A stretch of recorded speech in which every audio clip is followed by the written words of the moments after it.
खुरम शहजाद साहब हमारे माशियात हैं, हमारे साथ मौजूद हैं। खुरम साहब, बहुत शुक्रिया प्रोग्राम के लिए, आपने वक्त निकाला। सबसे पहले तो इस वक्त जो ये 70 करोड़ डॉलर की जो एक किस्त पाकिस्तान को मौसूल हुई है, 11 जनवरी को इसकी मंजूरी भी हो गई थी, नवंबर से ही अप्रूवल हुआ पड़ा था, लेकिन वो पाकिस्तान को मिल नहीं पा रही थी। बहरहाल अब पाकिस्तान को मिल चुकी है। कितनी ज़रूरत थी पाकिस्तान को इन हालात में इस किस्त की, और जो अगले 1.1 अरब डॉलर आने हैं उसके बाद पाकिस्तान के रिजर्व क्या उम्मीद करते हैं कि 13-14 अरब डॉलर तक पहुँच जाएंगे, और कितनी बेहतर है ये सूरत हाल पाकिस्तान के लिए?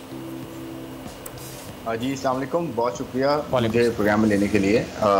देखें, IMF जो है उसकी हर ट्रांच इस वक्त ज़रूरी इसलिए है कि IMF एक एंडोर्समेंट है।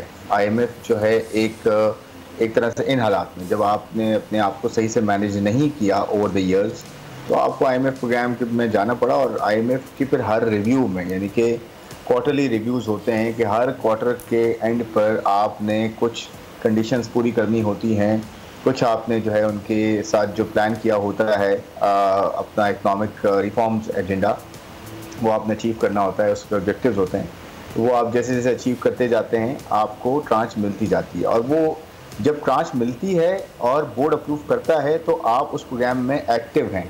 और उस प्रोग्राम में एक्टिव होने की वजह से, मैंने जैसे कहा कि एंडोर्समेंट होती है IMF की, तो पूरी दुनिया फिर आपको जो बड़े बैंक्स होते हैं, बड़े डोनर्स होते हैं, वर्ल्ड बैंक है, ADB है, दूसरे इदारे हैं, कंट्रीज़ हैं, बायलेटरल जिन्हें कहा जाता है, वो आपको जो है फिर कर्जा देते हैं या फिर आपके साथ डील करते हैं। और फिर आपका जो बॉन्ड होता है, इन्वेस्टर्स जो आपके प्राइवेट इन्वेस्टर्स होते हैं, जो कंट्री पैसा रेस करता है प्राइवेट इन्वेस्टर्स से, वो भी आपके साथ फिर आते हैं कि जी IMF प्रोग्राम में आपको। तो ये बहुत ज़रूरी था, और हर रिव्यू ज़रूरी है कि हर रिव्यू में आप जो है कामयाब हों।